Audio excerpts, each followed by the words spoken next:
கோடி விண்மீன் வானத்திலே கண்டேனம்மா, அது கோடி ஒன்றாய் திருமுடியில் நின்றதேனம்மா.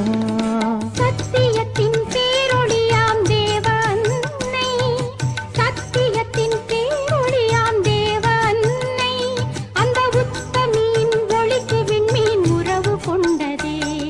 ஆரோக்கியம் தேடி வந்தோர் ஆலமர குளத்தடியில் அருள் நிறை மரியே என்று ஜெபிப்பதும் என்ன?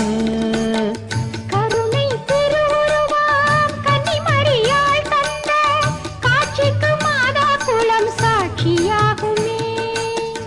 கருணை திருவுருவாம் கன்னிமரியாள் தந்த காட்சிக்கு மாதா குலம் சாட்சியாகுமே. கோடி விண்மீன் வானத்திலே கண்டேனம்மா, அது கூடி ஒன்றாய் திருமுடியில் நின்றதேனம்மா.